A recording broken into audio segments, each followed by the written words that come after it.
ապրիլի 24-ին ընդառաջ մեկ հարթակում, երբ որ հավաքվում են մասնագետներ, տարբեր ոլորտի պատմաբաններ, ցեղասպանագետներ, արևելագետներ, հասարակական քաղաքական գործիչներ, այս ամենը վկայում է մի բանի մասին, որ կան համազգային հարցեր, որոնք չեն ճանաչում անջրպետներ, սահմաններ, եւ հայոց ցեղասպանության խնդիրը այն թերևս ամենակարևոր խնդիրն է, որը պահանջում է համազգային համախմբում, անկախ որևէ կուսակցական, քաղաքական եւ այլ նախապատվությունից։ Եվ կարծում եմ, որ սա նաեւ յուրահատուկ միասնության ուղերձ է, որ չի կարող հայոց ցեղասպանության հարցում գոյություն ունենալ անջրպետներ։ Իմ ելույթը ես նվիրել եմ հայ-թուրքական, այսպես կոչված հիշողությունների պայքարին եւ խոսելու եմ հայոց ցեղասպանության փաստի մասին Թուրքիայում եւ Հայաստանում պետական հասարակական այսպես ընկալումների մոտեցումների մասին եւ ուզում եմ սկսել նրանից, որ հայոց ցեղասպանության իրագործման ընթացքում արդեն թուրքական պետությունը մշակում ու ձևավորում էր ժխտման քաղաքականությունը։ Թալյաթը ոչ միայն զբաղվում էր հայերի զանգվածային կոտորածով, այլև դնում էր այսօրվա Թուրքիայի ժխտման քաղաքականության հիմքերը եւ տեսական եւ գործնական առումով։ Դրան զուգահեռ հայկական իրականությունում այդ բարդ իրավիճակում ցեղասպանության տարիներին, առաջին հանրապետության գոյության տարիներին, հետո սովետական Հայաստանի առաջին տարիներին մեր հանրությունը շարունակում էր տարբեր մեթոդներով ձգտել պահպանել հիշողությունը։ Դա կարող են լինել հուշարձանների միջոցով, դա կարող են լինել հիշատակի տարբեր արարողությունների եւ բնականաբար արդարության պահանջի։ Եվ երբ որ այդ արդարության պահանջը հանդիպում էր համաշխարհային հանրության լուր անտարբերությանը, ապա գործեր դրվում հուսահատ տարբերակներ, վրեժխնդրություն, այնինչ հավաքական առումով կոչվում է Նեմեսիս օպերացիա։ Եվ փաստորեն սկիզբը հայ-թուրքական հարաբերությունների այս հարցի սկսվել է հետևյալ կերպ։ Թուրքական կողմը հիշում է ժխտելը եւ հայկական կողմը պետք է հիշի չմոռանալը, պետք է հիշի հիշելը, պայմանական ասած։ Եվ Նեմեսիսին զուգահեռ ես ուզում եմ մեջբերել պաշտոնական օրենքներից մեկը, որը ընդունվել է 1926 թվականին եւ վերաբերում է հայոց ցեղասպանության ճանաչված հանցագործներին։ Մինչ այդ գիտենք, որ 1919-21 թվականներին Օսմանյան դատարանները մեղավոր են ճանաչել եւ դատապարտել էին, ստիպված իհարկե, մի շարք երիտուրք պարագլուխների՝ Թալյաթի, Ջեմալին եւ մյուսներին։ Սակայն արդեն 1926 թվականին Թուրքիայի Հանրապետության իշխանությունները իրավական առումով սկսեցին այդ ոճրագործների արդարացման եւ հերոսացման գործընթացը եւ դա ստացավ կոնկրետ իրավական ձևակերպ։ Մասնավորապես, սա քիչ արծարծված հարց է, բայց ես ուզում եմ, որ ավելի հանրային դառնա, որպեսզի հասկանանք, որ Թուրքիայում հայոց ցեղասպանությունը ժխտում են նաեւ իրավական փաստաթղթերով, իսկ հայոց ցեղասպանության մեղավորներին հերոսացնում են իրավական փաստաթղթերով, կառավարության ու ազգային ժողովի որոշումներով։ Մասնավորապես 1926 թվականի մայիսի 29-ին Թուրքիայի կառավարությունը Թուրքիայի ազգային մեծ ժողովին է ներկայացնում մի օրինագիծ, որը վերնագրված էր հետևյալ կերպ. հայկական հանցագործ կոմիտեների կողմից սպանված կամ էլ տարբեր կերպ հալածանքի ենթարկված պետական գործիչների ընտանիքներին անշարժ գույքի եւ հողատարածքի տրամադրման մասին օրենք։ Այս օրենքը բնականաբար ընդունվում է միաձայն եւ որպես օրենքի հիմնավորում, այստեղ նաեւ ներկային պատգամավորներ գիտեն այդ ընթացակարգը, որպես օրենքի հիմնավորում նշված է հետևյալը. Սա քայլ է, որով թուրք ազգը իր վշտակցությունն է հայտնում մեծ հույսերի եւ նպատակներին հետամուտ ու այդ ճանապարհին իրենց կյանքը զոհած բարձրաստիճան անձանց ընտանիքներին եւ զավակներին եւ նյութապես զորակցում են նրանց։ Այստեղ կարևոր է մի հանգամանք, որը խոսում է նաեւ որոշակի ռասիզմի մասին։ Օրենքում նշվում էր, որ ոճրագործների ընտանիքներին փոխհատուցում պետք է տրվեր, հատուկ շեշտվում էր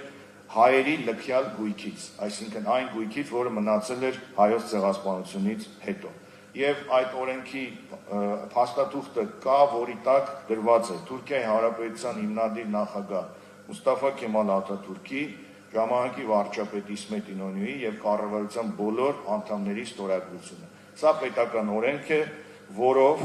հետեւյալ անձինք՝ Թալյատ Փաշա, Ջեմալ Փաշա, Բեայդին Շաքիր եւ 10-ից ավելի մարդիկ ճանաչում են որպես ազգային նահատակներ եւ նրանց հանցագործությունը ներկայացվում է որպես պետության հանդեպ իրականացված մեծ քայլ։ Եվ բնականաբար այս օրենքից հետո շատ օրինաչափ է, որ սկսում են այդ մարդկանց անուններով Թուրքիայում կոչվել փողոցներ, դպրոցներ, պուրակներ եւ այլն։ Եվ հիմա գալով արդեն այսօրվա, ապա կարող ենք ասել հետեւյալը։ Այսօր Թուրքիայում այս ոչրագործները շարունակում են իրավական եւ հասարակական ընկալման մեջ ներկայացվել որպես հերոսներ։ Տարբեր բնակավայրերում կան նրանց արձանները եւ այլն եւ այլն։ Ինչ է կատարվում Հայաստանում մեր օրերում, որը իրոք ահազանգ է, մասնագետների կողմից ներկայացված ահազանգ է, ավելի շատ մասնագիտական, քան քաղաքական, բայց սա վերաբերում է մեր բոլորիս, մեր հանրության։ Կատարվում է հետևյալը. մեզ մոտ ի հակակշիռ թուրքական ինստիտուցիոնալ ժխտողականության, ի հակակշիռ նրանց, որ իրենց դպրոցական դասագրքերում եւ այլ կրթական ծրագրերում շարունակում է հայոց ցեղասպանության ժխտումը, ոչրագործների հերոսացումը, մեզ մոտ հակառակ պրոցեսն է։ Խոսվում է Նեմեսիսի արձանի անիմաստ տեղադրված լինելու մասին։ Խոսվում է, որ դեռ պետք է հաշվեն, թե 1.5 միլիոն զոհերը իրոք այդքան են, անուն ազգանունները գտնել եւ այլն եւ այլն։ Խոսվում է, որ դեռ պետք է հասկանան, թե ինչ է եղել 1915 թվականին։ Եվ խոսվում է, որ այս ամենը հակասում է քաղաքական պրագմատիզմին, որ եթե ուզում ենք Թուրքիայի հետ հարաբերություններ հաստատենք, ուրեմն ըստ ներկայացված տարբերակի պետք է մոռանանք ինքներս մեզ, պետք է մոռանանք մեր հիշողությունը, մեր անցյալը։ Ես կարծում եմ ոչ միայն որպես ուրկագետ, այլ մասնագետներ նույնպես այս նույն կարծիքին են, որ հիշողությունը նաև իրատեսություն է եւ պրագմատիզմը որևէ կապ չունի պատմական հիշողության հետ։ Եթե որևէ իշխանություն սկսում է արծարծել հիշողությունից հրաժարվելու հարցը, ուրեմն այդ իշխանությունը խեղճ է։ Խեղճությունից է բխում հիշողության կորուստը, հիշողության մոռացման հարցը։ Եվ մեզ մոտ տեղի է ունենում փաստացի հայ-թուրքական հիշողությունների պայքար։ Եվ այդ պայքարում մենք, չգիտես ինչի կամովին նահանջում ենք, մենք զիջում ենք։ Եվ սա սովորական զիջում կամ կորուստ չէ, այլ սա ինքնության, մտածելակերպի շարունակականության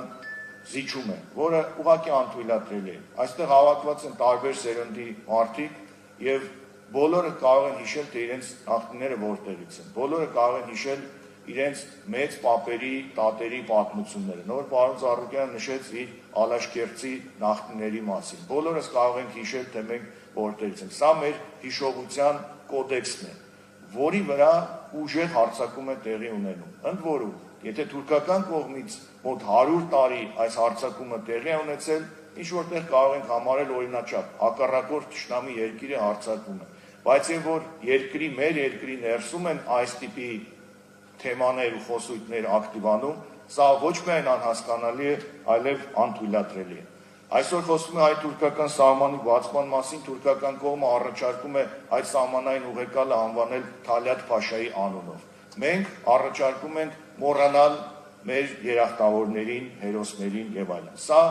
ոչ օրինաչափ եւ ոչ adekvat արձագանք է։ Մենք իհարկե կողմ չենք թշնամության շարունակությանը, բայց մենք դեմ ենք հիշողության միակողմանի, նախ հիշողության կորստին եւ մենք դեմ ենք միակողմանի տարատեսակ զիջումներին։ Հետևաբար, այդ պետք է գիտակցել, որ հիշողությունը արդի աշխարհում քաղաքական շատ կարևոր գործիք է։ Այդ քաղաքական գործիքակազմի ամենակարևոր տարրերից մեկն է։ Եվ որևէ կերպ չի հակասում քաղաքական պրագմատիզմին, ընդհակառակը ուժեղացնում է այդ քաղաքական պրագմատիզմը, քանի որ հիշողությունը օգնում է պետականության շարունակականությանը, պետականության ամրապնդմանը եւ հասարակական համերաշխությանը։ Ուստի հիշել հայոց ցեղասպանությունը, ինչպես պարոն Այվազյանն ասաց, դա անցյալ չէ եւ ոչ էլ հետամնաց եւ ոչ էլ ուրեմն ոչ պրագմատիկ քայլ է։ Դա 21-րդ դարում մեր պետականությունը եւ մեր ազգային հիշողությունը ամրապնդելու եւ որպես ազգ 21-րդ դարում ինքնավստահ եւ հպարտ մեր ճանապարհը շարունակելու ամենակարևոր ուղիներից ու գործիքներից մեկն է։